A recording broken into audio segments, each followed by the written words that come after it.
बताना चाह रहा था कि जब मैं कहीं जाता हूँ, ये बहुत गंभीर बात है कि जब मैं जाता हूँ तो मैं अपना नाम त्रिभुवन बताता हूँ। तो जब मैं त्रिभुवन बताता हूँ तो जो मेरे जानने वाला होता है तो कोई त्रिभुवन सिंह कह देता है, तो कोई त्रिभुवन नाग बोल देता है, तो कोई त्रिभुवन राम बोल देता है। तो मैं ये सोचता रहता हूँ कि वो ये बोल क्यों देता है। ऐसी कौन सी बात है कि मेरे त्रिभुवन नाम में नहीं है, वो उसके आगे बढ़ाने में उसे खुशी मिलती है। तो ये जो चीज है, जब आप भी देखते होंगे, समाज में जाते होंगे, तो कोई व्यक्ति आया तो उसके नाम के आगे क्या है साहब, अच्छा ये कौन है, पासवान है, तो अच्छा पासवान है, बोला आदमी वही है, खाली उसके आगे का नाम खोजने की इतनी ललक है लोगों को कि उसकी प्रतिभा का कोई मतलब नहीं है, उसकी शिक्षा का कोई मतलब नहीं है, उसके अमीरी गरीबी का कोई मतलब नहीं है, बड़े से बड़े पद पे बैठे रहो उसका भी कोई मतलब नहीं है। पता नहीं क्या आदमी क्या खोजना चाहता है।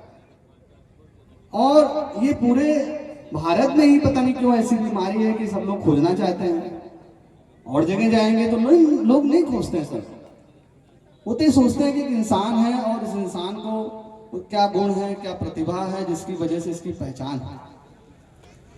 तो ये जो बहुत बड़ी जंग है जिसको बाबा साहब ने जाना कि कहा कि अरे ये कौन सी ऐसी बात है कि जो मैं भीमराव अंबेडकर और मैं इतना पढ़ा लिखा व्यक्ति, मुझे भी लोग खोजते हैं, कहते हैं अरे ये कौन है, कहीं से फलाने हैं। तो ऐसा क्यों है भाई? हमारे बीच में एक बच्चा पैदा हुआ, चाहे किसी जात धर्म का हो, किसी व्यक्ति का हो, किसी मजहब का हो, वो आदमी खोजता क्यों है? तो वो जो खोजता है उसी के उपाय का तरीका ही बाबा साहब ने बहुत सहजता से कहा है। जाति भेद का अंत पुस्तक किसी ने पढ़ी है तो वो समझेगा कि क्या है। ये बहुत बड़ी जंग है। अगर ये नहीं समझता तो बाबा साहब को कोई नहीं जानता है। अगर कोई ये समझता है कि नहीं साहब हम बाबा साहब का नाम ले लेते हैं तो बहुत बड़ा काम कर लेते हैं, तो कुछ नहीं करता, वो तो बेवजह की बातें हैं। एक प्यार है इसलिए कह रहा आदमी। लेकिन सही बात है कि जब बाबा साहब को जो समझता है तो वो समझता है कि पढ़ना है, और दूसरा ये समझता है कि जातिवाद का अंत करना है। भाई हम अपने बच्चे को कैसे कहें कि मैं नीच जात का हूं, और कैसे मैं कहूं कि मैं फलानी जात का हूं, जब मैं भी इंसान हूं, आप भी इंसान हो, तो ये अंतर क्यों है? क्या ये अंतर कोई ईश्वर बना सकता है? क्या ये अंतर कहीं किसी ने बनाया है? ये हमारी गलत सोच का नतीजा है। लेकिन कुछ लोग ऐसे भी हैं कि जो ये सोचते हैं कि नहीं साहब हम ऊंची जातियों को कुछ अपशब्द बोलेंगे तो इससे हल हो जाएगा। इससे नहीं हल होना है।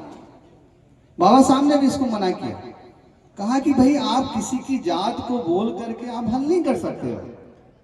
अब अगर आप किसी ऊंची जात के ब्राह्मण क्षत्रिय वैश्य को अपशब्द बोलोगे और आप सोचो कि जात व्यवस्था का अंत हो जाए, तो नहीं हो सकता। वो आपका फिर दुश्मन बन जाएगा, क्योंकि वो परेशानी तो मेरी भी है, उसकी भी परेशानी है। इसका अंत तो तभी होगा कि जब हम लोग का दिल सुधरेगा, मन सुधरेगा। और ये मन तभी सुधरेगा कि जब हम लोग पहले खुद तो